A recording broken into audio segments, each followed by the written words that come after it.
So I don't typically do lives. Everybody kind of knows that, I think. I wanted to do a live today because I'm pretty disturbed by this trend that I'm seeing and the things that are going on in the auction and trader community. So there are a couple different groups of people involved here. So group A, I mean, we got traders, auction houses, kill pens. We have mass bailers. Some of those disguise themselves as 501c3s, but they're actually traders as well, believe it or not. Mass bailers can be lumped in because they get hundreds of animals every year, and most of those disappear. From what I hear, several of them will end up back in the auction somewhere. I mean, that's a whole nother topic, but the ones that I'm referring to today are the legit rescues that save animals because they're actually concerned. They want to save the animal. They love the animal. Unfortunately, though, it's the people that are in the first group that tend to have the most money. So, as you know, in this world, more money means more, more activity. So, why do we think they get more money? Well, they play a lot of games, as we'll learn about. They play games, they create drama to gain supporters, and it works, okay? It's kind of, sometimes you see their lives or you see them, and it's kind of like watching a soap opera, and people love those too, I guess. So I'm assuming that's the same principle. But they exploit the animals, they manipulate people, and it works. But you know what? This last auction month, has made it punctuated the fact that this is out of control and we need change. We really need change.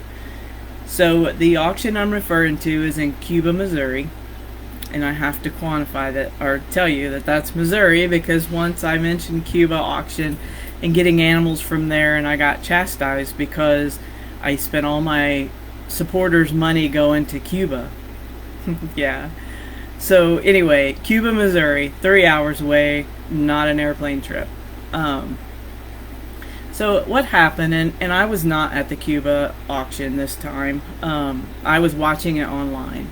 And what happened was there were several skinny mom and baby horse pairs that run through. Okay?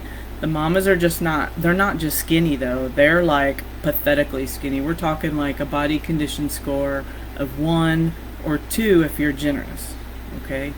If anybody saw the ones that I transported yesterday for Bonded with String, the rescue that actually pulled those horses, you saw how poor the mom was, and the baby was not a ton better.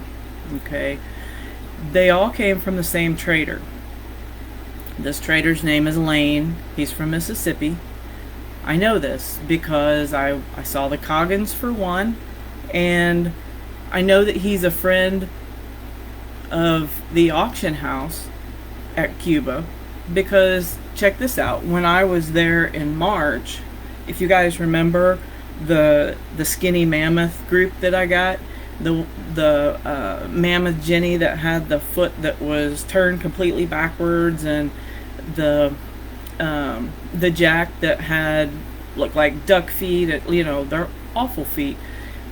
That group, as well as 3 or 4 standard size donkeys that I pulled, all came from the same guy. Okay. And so now I kind of see this. I know they're a friend of the auction barn because the auction announcer said that her friend Lane from Mississippi brought this particular horse that he was riding on. So I kind of figured out who he was. Okay. Well, now those donkeys are skinny. They're extremely skinny, or they were. And so, I think there's a theme here. Like, now these horses are super skinny. I'm just, I'll just continue on. So, what happened was a rescue saw or multiple rescues maybe, saw these Jennies were going to be there, or sorry, these horses were going to be there. They rallied other rescues around the country, actually, to help out, to save these horses. That was a great thing. Like, rescues working together is fantastic. Okay? So, and these are legit rescues working together. Fantastic. So, but when the auction was there, it turns out that another trader named Clint ran the bid up, which is a common thing if you go to auctions and they know you're a rescue, they're going to run your bid up. They do that. They want to spend your money, as much money, they want to spend your supporters' money, so, you'll drop out of the whole thing. So Clint runs the bid up. He buys a lot of them for like $1,000. I saw him run through. They varied from like $1,000. I think maybe one set went for $1,400. Okay, so a lot of the rescues can't afford that, right? They knew the rescues were there because they saw the rally for the rescues. So Clint bought them all. After the auction, he offers the rescues, the mom-baby pairs, for $2,300.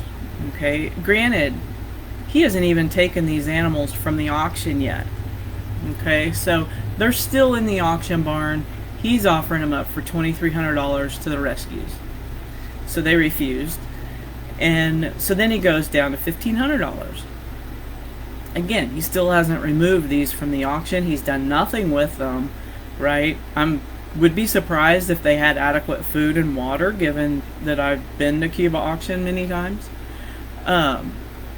So then the rescues, they go into crisis mode and that's what we do. We go into crisis mode because we see these animals. We're so close to saving them. They're so needy. And, obviously that's what we want to do. So they get the money from their supporters, pay for them, they get them safe, But think about this. This is a very difficult position that we're in. The traders know this, right? So the traders know it. They're going to capitalize on it. And it's legal. Okay? Now, this is not the only time that happened. If you remember back in December, I believe it was December. Yeah, December, Kendra and I went to the Cuba auction. And there was a Percheron there. And, okay, so I'm a donkey person, right? I try to find the neediest donkeys that I can find. And I usually don't, the horses, I don't usually go after the horses. So I walked by this Percheron going to check out the skinny donkey down the way. And, he was so sad. You maybe remember some of the pictures. He was so sad. He reached out to me. He's like, please take me home. Okay, I was going to bid on him. And I told Kendra, I was like, there's a Percheron back there we've got to get. And so he came out. All the auction people's back was to me at that point. Okay, so they're bidding and I raise my hand and everybody is ignoring me until a trader to my left pointed at me.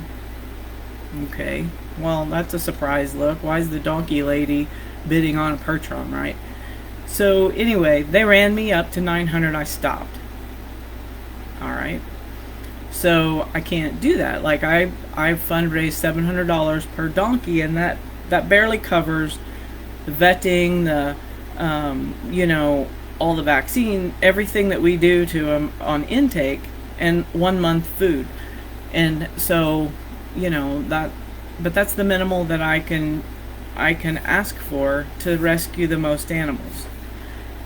So we were already over that. So I passed on him, and then the next day,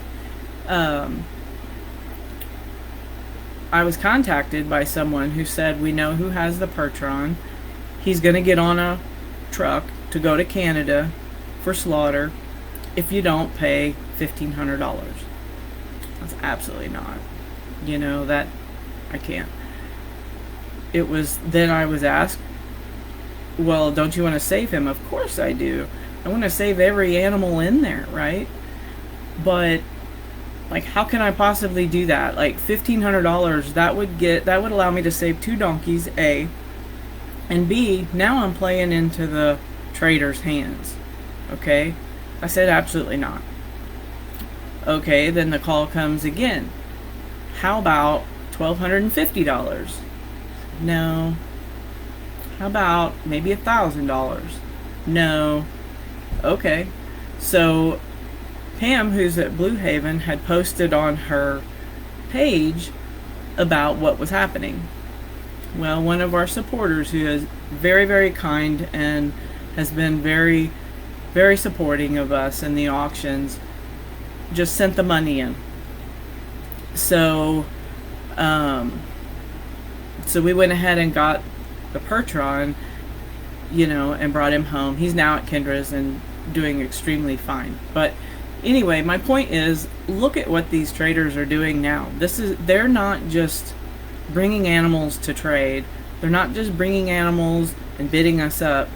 Now they're bringing animals, bidding us up, buying them, and asking for extreme amounts of money in addition to what they paid.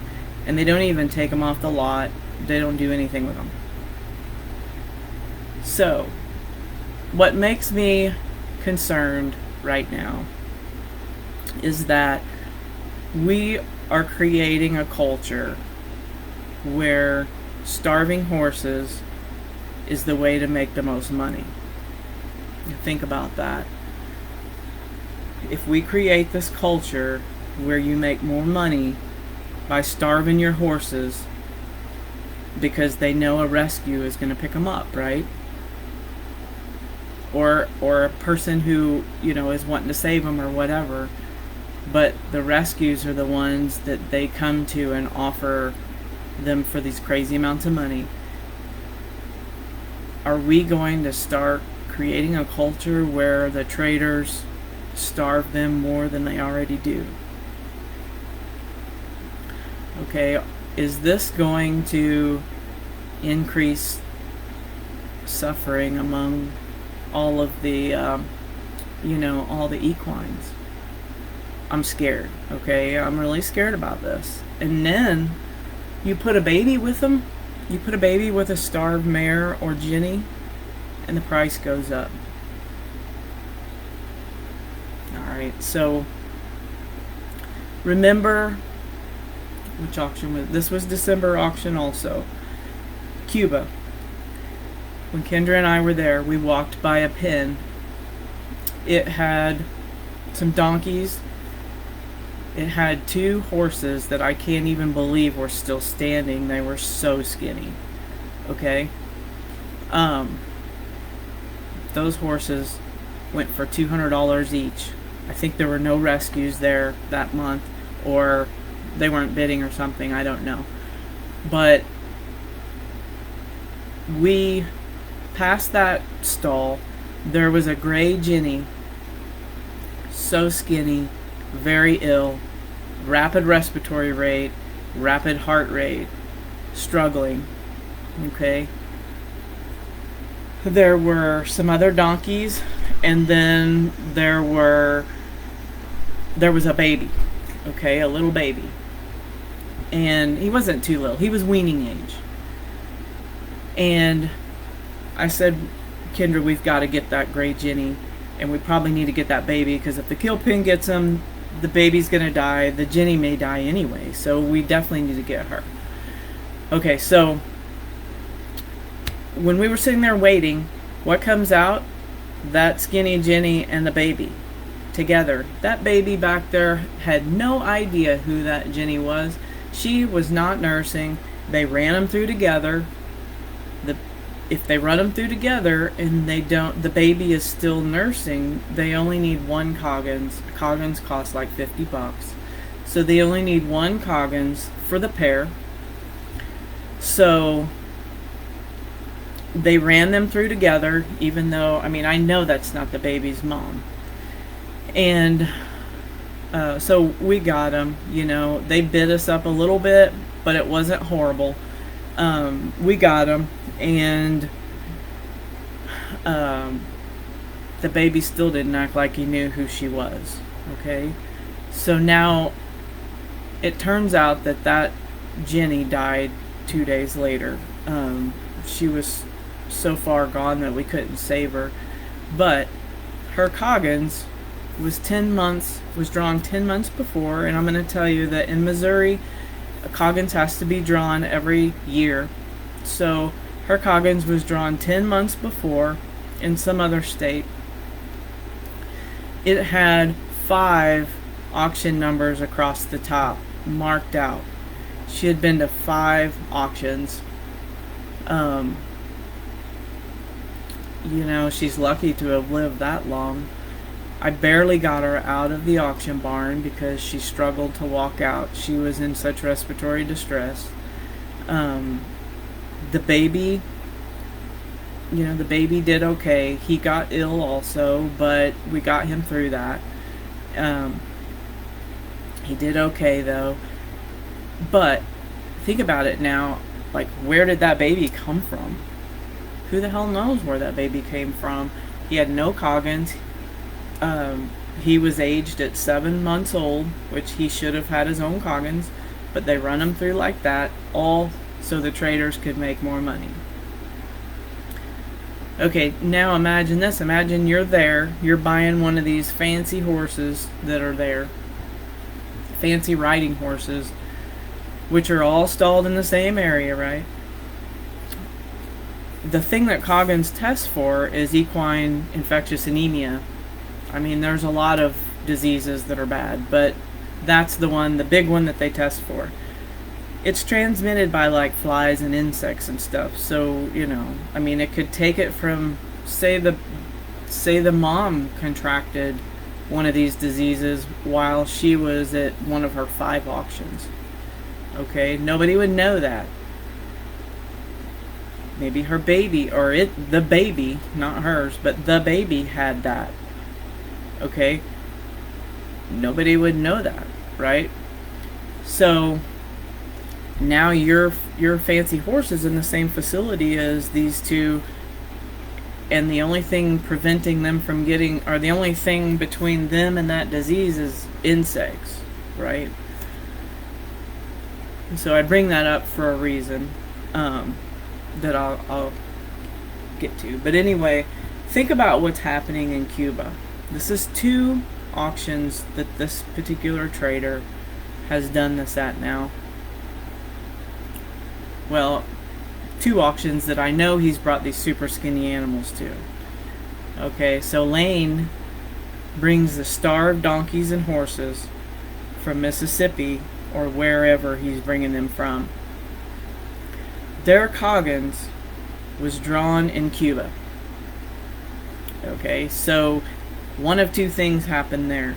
Either he transported all these animals across state lines illegally with no Coggins, or they've been run through so many auctions he didn't want people to know about, or he didn't want them to know where they came from, so he redrew all the Coggins when he got to Cuba, Missouri.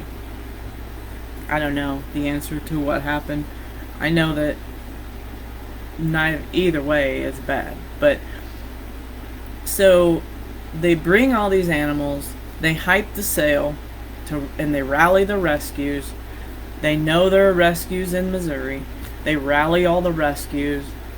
Once the rescues are involved, the rescues fundraise for these animals.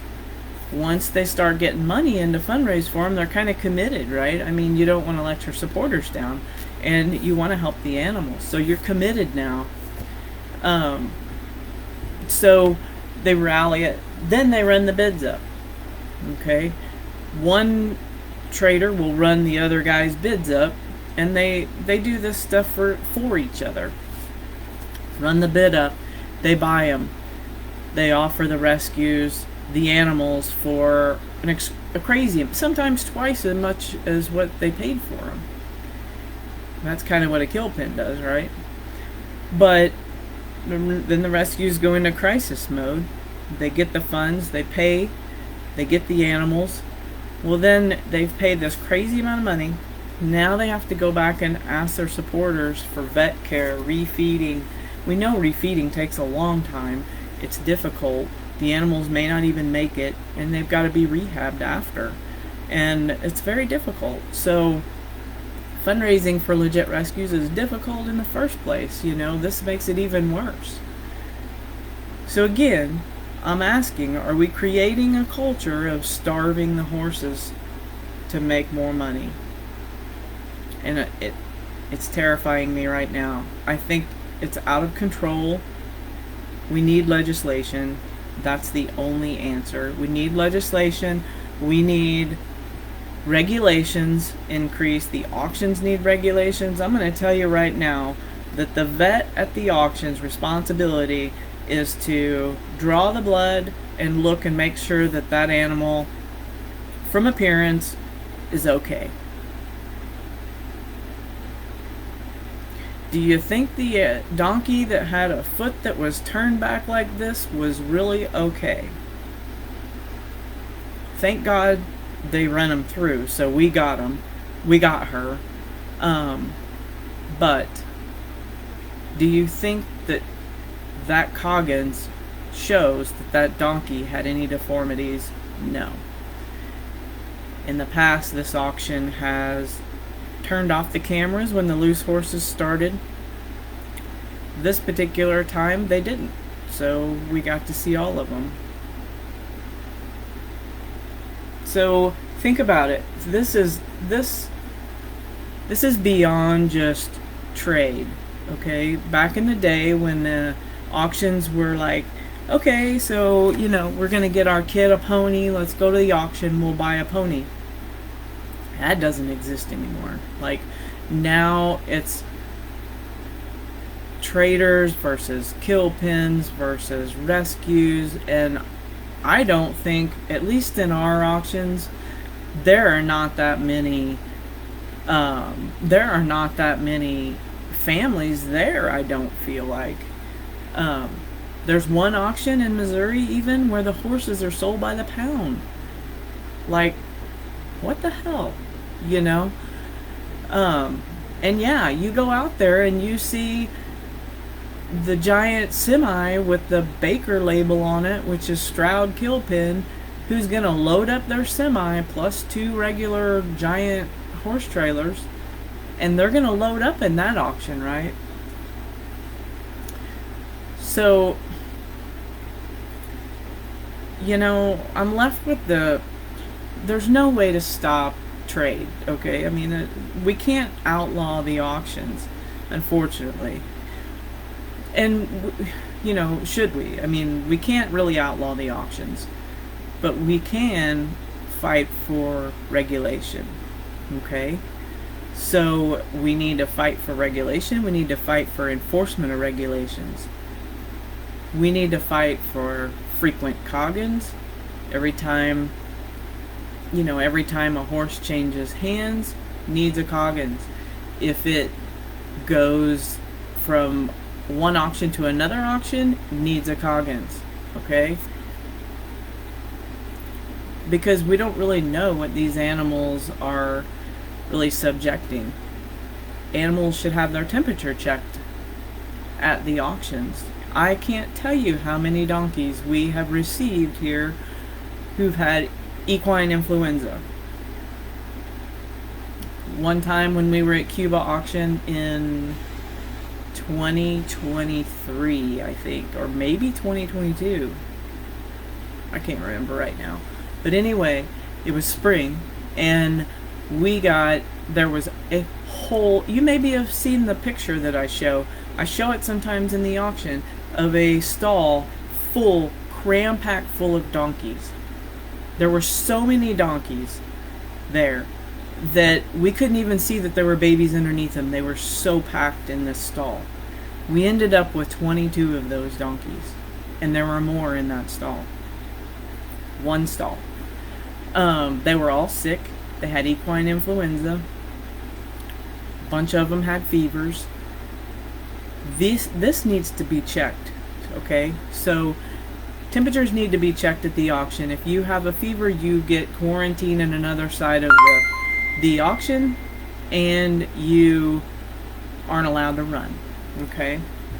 So things like this need to happen, all right? We need regulations, kill pens, okay? So the Cuba auction is attended by our local Stroud, not local to Missouri, but Oklahoma, every month. There are several people in the audience. It's hard to figure out which ones they get. You're always surprised. I am anyway. When I go out, because I try to see what they get. They have their own secret whatever. Anyway, when you go out at the end of the auction and you're waiting on them to load their horses, it's just depressing to see how many they put on their trailers, okay? Now, if we're going to call kill pens slaughter holding facilities, as some people do, why are they not subject to cleanliness regulations? Okay? Why do they not have to be subject to USDA inspections for cleanliness and things like that? Disease control, cleanliness, all the things that you would expect from a farm that farms things like cows or chickens or whatever meat they're going to farm. If we're going to say that these are slaughter holding facilities and these animals are going for human consumption, why is it not regulated? Like, you know, a lot of these horses at the auction have been drugged. Why is there no regulation on that in these kill pens? Part of the reason is because the animals that are in the kill pens are usually not going to slaughter. And I think that these regulations need to be in effect whether they're an actual kill pen, which there's only a few that actually are licensed to ship to slaughter. The rest of them are just pretend, where they say they're going to ship them, but in all reality they just take them to another auction. Why are they not subject to all these regulations, cleanliness regulations? If you say you're a kill pen and you're shipping to slaughter, you better be putting all kinds of means of protecting humans who are supposedly consuming these animals, right? I mean, that's what we're supposed to do. But what happens, and I have told people time and time again, what happens if it's so bad, we have had to create our own protocol on how to keep donkeys alive when they come from the kill pen. Okay? They get a specific protocol. Every one of them does. They have a separate, it's a biosecurity measure. They have a separate side of the road, separate quarantine facility. They have, it's divided into males and females. Some of them are going to get so sick they have to be hospitalized either in our makeshift hospital with stalls or in actually MU, where we take our sickest of the sick. Okay? Every animal that comes from the kill pen will get sick. I can damn near guarantee it. The sickness in a donkey is not like a horse. A respiratory disease in a donkey is usually a death sentence. And I've had time and time again, it's so sad, the people that message me, call me, and tell me stories that they pulled a mom and baby from, the kill pen, and the baby died of respiratory disease. They didn't know. They didn't know. Their vets didn't know. It's a whole different world in these places. Why is that not regulated, right? Why are we feeding, if And I know that all these people, all these kill pens are not shipping all these animals to slaughter. Okay? But pretend that they did. What are we feeding humans, right? I mean, in addition to the disgustingness of someone eating a horse or a donkey, I mean, that just makes me want to vomit. But think about what we're feeding them. Like, these animals have had tons of drugs. They're all diseased. Like, really? The diseases in the kill pen, imagine how eventually they're going to start mutating and all the things and create some super thing, right? Why does the American Veterinary Association allow this to happen? I think they're supposed to be partially responsible for the health of the equines in the United States. Why is this overlooked by the vets? Why is it when I talk to a veterinarian about these things, I feel like some of them sympathize with me about the disgust that I have for this industry, and nobody does anything about it. Like, why? Something as simple as increasing the number of the frequency of Coggins would make veterinarians a lot of money. Okay, it's $50 per Coggins. Why hasn't anybody thought of that? Why are we not doing that? Like, why is it that someone can take an animal and from one auction and go through 5 auctions in less than a year and and have 1 Coggins? Aren't you not putting all the equines in the world at risk? Like, you might go to Cuba, Missouri and find a fancy old horse that does the fancy old things that people do when they ride them. Sorry, I'm a donkey person. But, all these fancy things that people do with horses, you might go there and find your horse, your heart horse, and it contracted, and it might have come from a normal person, not a trader, took good care of them, all the things, beautiful horse, in great condition, and it contracted a disease from one of the others that, have been run through 5 auctions. So, we need people, right? We need people to act. We need people with connections to help us. We need more legislative presence. I know Horse Plus has recently been in the legislature, or to the legislators, and are pushing for the SAFE Act. They're pushing for protection for horses. There are thousands of rescues in this country. Why are they the only ones doing that? I don't know. Like, why are we not doing that? Why are we not doing that? Why are we not working together? Why do we fight each other? Why are we so competitive with each other? Like, why is there so much drama? Pam warned me about that.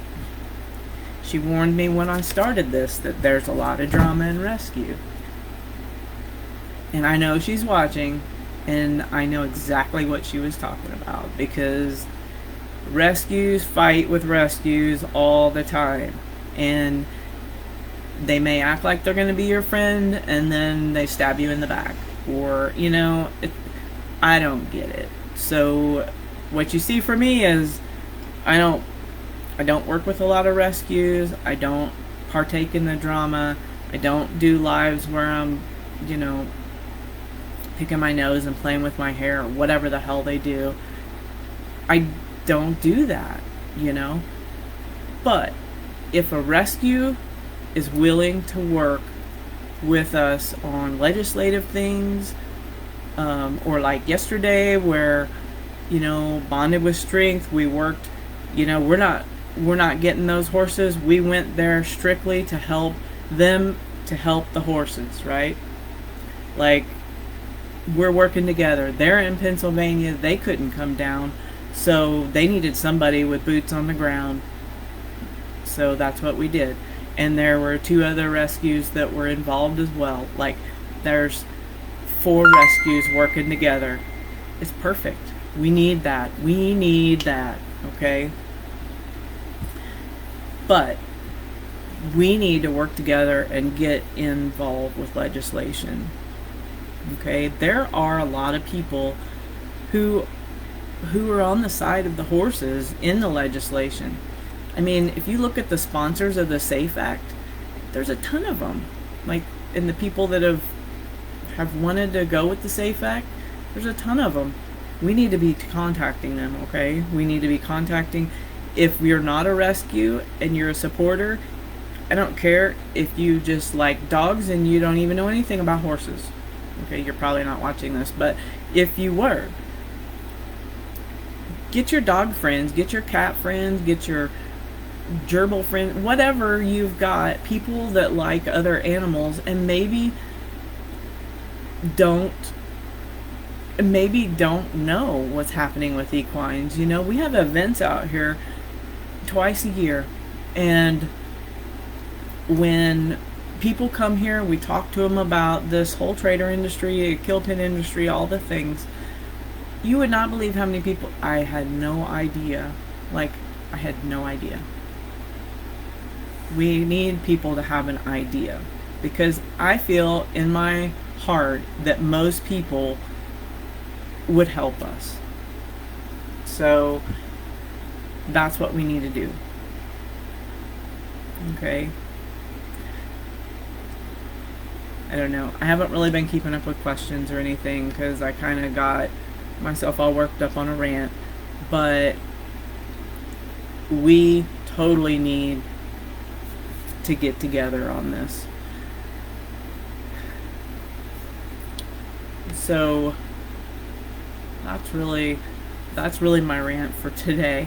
I wanted to make sure this is the perfect opportunity to explain how these auctions work, because this is not isolated. This is nationwide. It gets bad. It gets ugly. There are traders who have threatened the life of rescues. They hate us. We try to take other people, we try to do all the things to prevent that, but we go in there knowing we have a target on our back, and all we want to do is help the animals. Okay? So anything you can do to help with our fight. We're not going to stop traders. We're not going to stop trade. This is, it's industry. It's the same as any other industry. It's selling animals, though. We're not going to stop that, unfortunately. But what we can stop is some of the abuse that they suffer. This is the most abused animals in the country, as far as equines go, are in this trader industry. Okay? We do get surrenders here, and I always look at them, and I always say, I look at them, I look at the skinny trader animals, and thank God we got them before they got to that point. Because once those surrender animals get into that industry, their whole demeanor is different. They're going to lose weight. They're going to be skinny. They're going to get sick. They may die. They're going to be beat. They're going to be beat in the auction house. They're going to be stood on, hit, all the things. Sometimes cattle prodded. Those people don't care. That's the other thing. We need to, and we started this program. It's called No Donkey Left Behind, and that program is geared exactly toward that. We do not want donkeys to not have a place to go, because when they don't have a place to go, when people don't know what to do with them, chances are they're going to take them to the auction, or they're going to give them to somebody who may take them to the auction. And the traders know that. They go after those people. They try to find them. They want them for free so they can go sell them and make profit. This is a lot. It's awful. It's an awful, corrupt industry. And I hope that this has kind of been enlightening for some people, or will be when you watch it. I just want us to work together and try to create this change, because there are so many animals dying and suffering for no reason. All for money.